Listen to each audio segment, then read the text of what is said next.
Saat ini banyak jenis susu untuk anak yang dijual di pasaran. Melihat banyaknya pilihan susu untuk buah hati, mungkin membuat Anda bertanya-tanya, kira-kira susu seperti apa yang baik untuk kesehatan si kecil? Tonton sampai selesai dan sebelum lanjut jangan lupa subscribe serta tekan tombol lonceng agar tidak ketinggalan informasi update dan bermanfaat yang kami bagikan.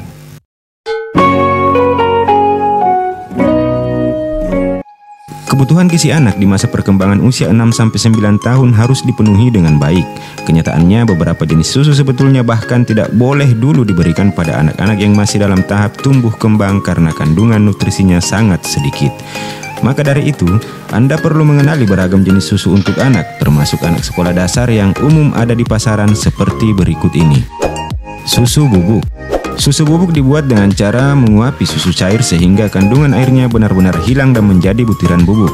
Berdasarkan data komposisi pangan dari Kementerian Kesehatan Republik Indonesia, dalam 100 mg susu bubuk umumnya mengandung 513 kalori, 24,6 gram protein, dan 30 gram lemak.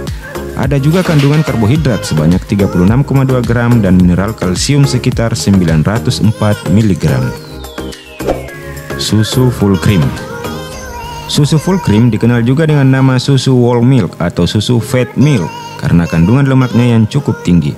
Susu full cream untuk anak SD bisa hadir dalam bentuk bubuk maupun cair. Jenis susu ini mengandung setidaknya 3,25% lemak atau sekitar 8 gram lemak. Jadi setidaknya sekitar 50% asupan kalori dari susu ini berasal dari lemak. Susu rendah lemak. Dari namanya, sudah terlihat bahwa susu anak jenis ini mengandung lemak yang lebih sedikit dibandingkan susu full cream atau whole milk. Susu rendah lemak umumnya mengandung sekitar 0,5-1,5% lemak susu dan dapat menyediakan 23% kalori yang berasal dari lemak untuk tubuh Anda. Susu skim atau susu tanpa lemak. Meskipun diklaim sebagai susu tanpa lemak atau bebas lemak, nyatanya susu skim masih mengandung lemak meski jumlahnya sangat sedikit. Proses pembuatan susu skim melibatkan pembuangan lemak sebanyak-banyaknya sehingga meninggalkan tidak lebih dari 0,5% lemak atau kurang dari 2 gram lemak. Lemak dalam susu skim hanya menyumbang 5% kalori, sedangkan total kalori yang dimilikinya hanya sekitar setengah dari total kalori whole milk. Susu evaporasi.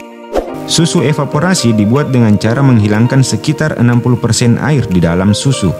Susu kemudian dilakukan penyeragaman kandungan, misalnya diperkaya dengan vitamin D dan vitamin A. Susu evaporasi biasanya tidak diberikan secara langsung seperti susu cair maupun susu bubuk yang dicairkan. Susu jenis ini umumnya digunakan sebagai pengganti krim, pelengkap makanan penutup maupun pengganti susu kental manis.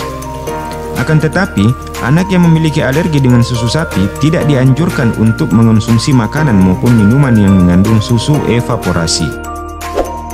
Susu kental manis. Susu kental manis adalah susu yang melalui proses kondensasi untuk menghilangkan setengah volume cairannya agar menjadi kental.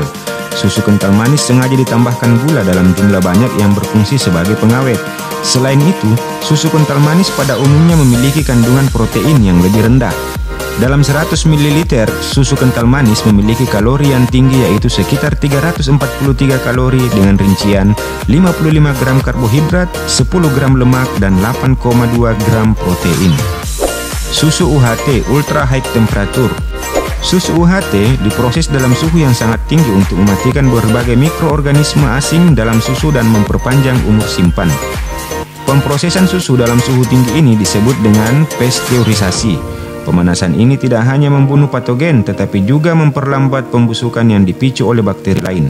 Proses pasteurisasi yaitu memanaskan susu sampai 75 derajat Celcius selama 15 detik.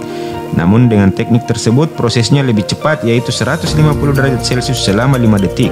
Pada suhu itu, semua kandungan berbahaya termasuk spora dan enzim yang bisa merusak susu akan mati dalam proses pemanasan. Susu UHT biasanya disenangi si kecil karena memiliki variasi rasa yang beragam. Susu kambing. Susu kambing sering menjadi pilihan lain yang diberikan pada anak SD. Akan tetapi, mengutip dari NHS, formula susu kambing tidak cocok diberikan untuk anak-anak yang memiliki alergi susu. Alasannya, formula yang terkandung di dalam susu kambing memiliki kandungan protein yang sangat mirip dengan susu sapi. Namun manfaat susu kambing bisa dijadikan pilihan bila anak Anda merasa bosan dengan susu sapi yang itu-itu saja. Susu kedelai. Susu kedelai biasanya digunakan sebagai alternatif untuk anak yang alergi susu sapi atau susu kambing. Ini karena protein di dalam susu sapi yang dapat memicu reaksi alergi tidak ada di dalam susu kedelai. Sesuai dengan namanya, susu kedelai merupakan jenis susu nabati karena diolah dari tanaman sehingga kandungan lemaknya tidak sebanyak susu sapi atau susu kambing. Sekali lagi, agar channel ini dapat berkembang, silahkan tekan tombol subscribe dan tombol bel biar tidak ketinggalan informasi update yang kami bagikan berikutnya. Terima kasih.